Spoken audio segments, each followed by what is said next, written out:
नमस्कार। आज हम बीएड प्रथम वर्ष third paper learning and teaching अधिगम और शिक्षण विषय के अंतर्गत अभिप्रेरणा के स्रोत, सोर्सेज ऑफ मोटिवेशन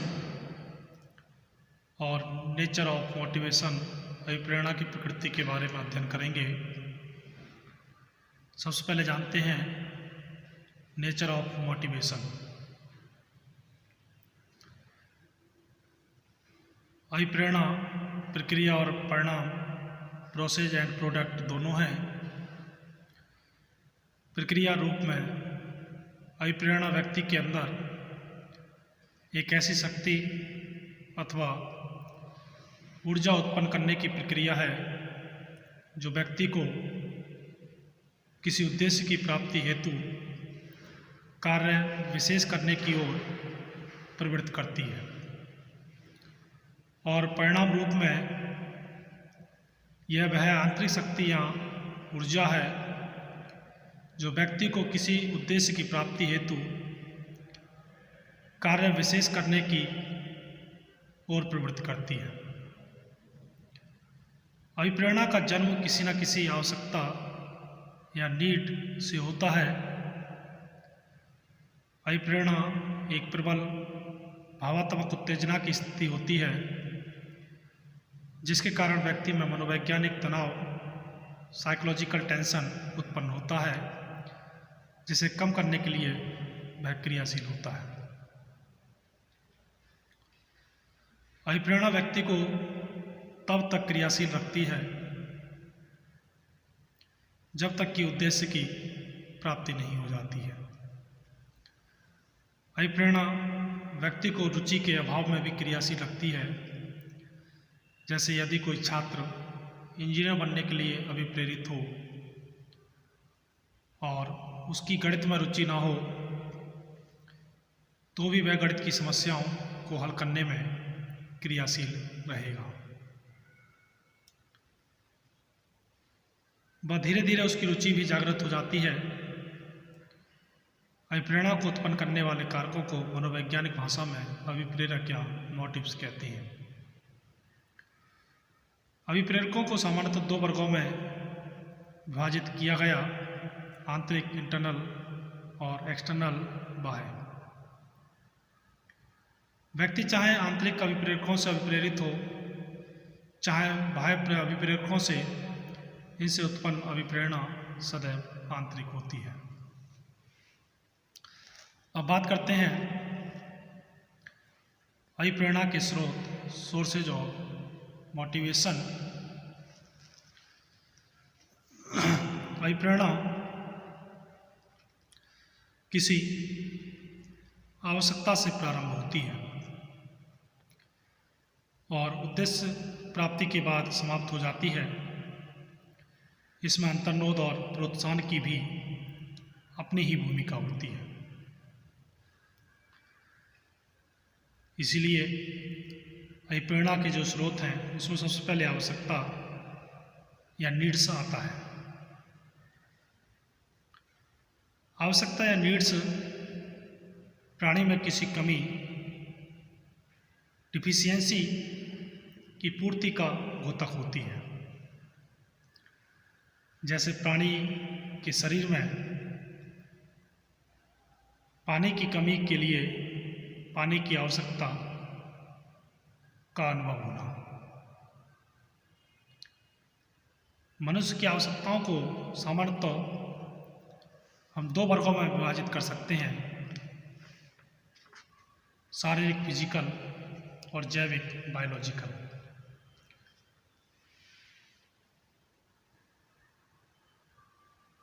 या मनोसामाजिक साइकोसोशियल। शारीरिक आवश्यकताओं में मनुष्य की शारीरिक अथवा जैविक आवश्यकताएं आती हैं,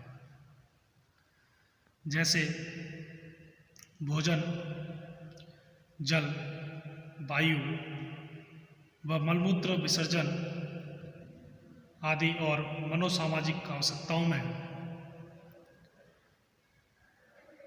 मनुष्य में उसके सामाजिक पर्यावरण के कारण उत्पन्न मनोसामाजिक आवश्यकताएं आती हैं, जैसे आत्मसम्मान, सामाजिक स्तर एवं अर्थ आदि।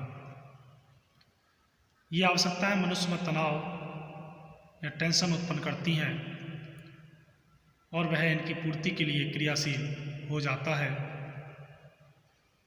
और तब तक क्रियाशील रहता है जब तक कि उसकी आवश्यकता की पूर्ति नहीं हो जाती। भूख लगने पर मनुष्य को भोजन की आवश्यकता अनुभव होती है। यह उसमें तनाव उत्पन्न कर देती है और इस तनाव के कारण वह भोजन की प्राप्ति के लिए क्रियाशील हो उठता है। यह तनाव की स्थिति उसमें तब तक रहती है जब तक उसे भोजन प्राप्त नहीं हो जाता।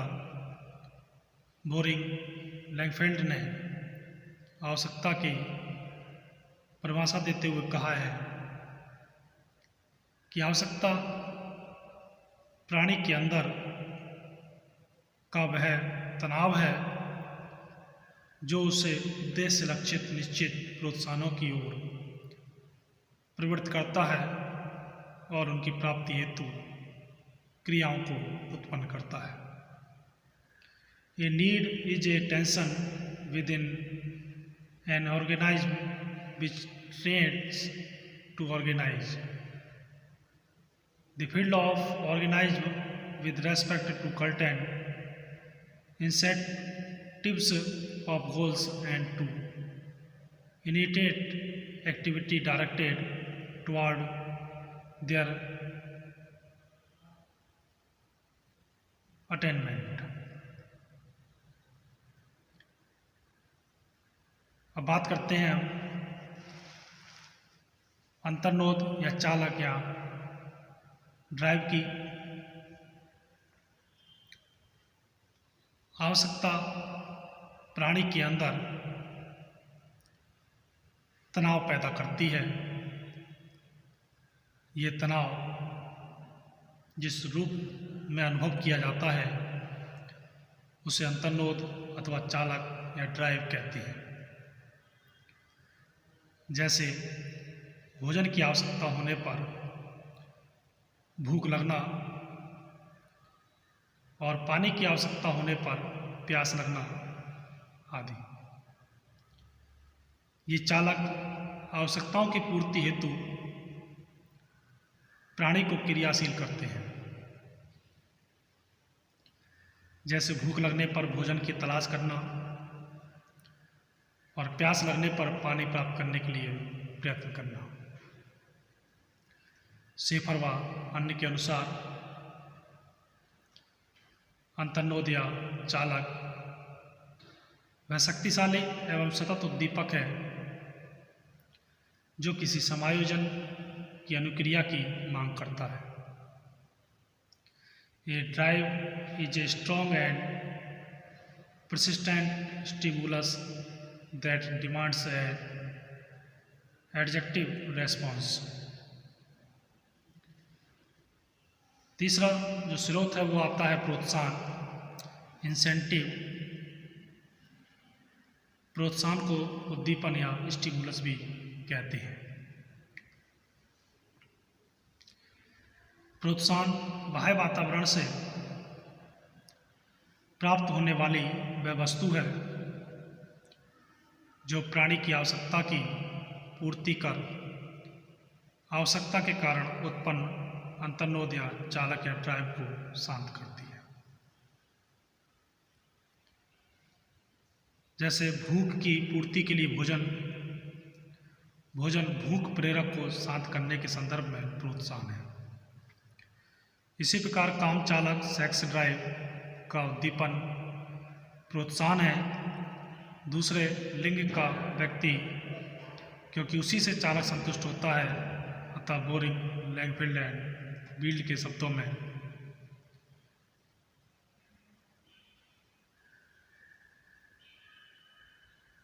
उद्दीपन की परिभाषा उस वस्तु, स्थिति या क्रिया के रूप में की जा सकती है जो व्यवहार को दीप्त, उत्साहित और निर्देशित करती है। वहीं हिल्डगार्ड ने भी सामान्यतः उचित प्रोत्साहन वह है जिसके प्राप्त होने से अंतर्नोद की तीव्रता कम होती है।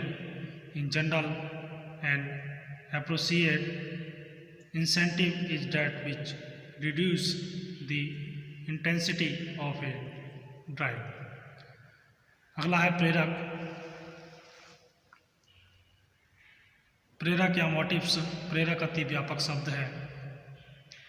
इसके अंतर्गत उद्दीपन, प्रोत्साहन, चालक, तनाव और आवश्यकता सभी आ जाते हैं। गेट्स के अनुसार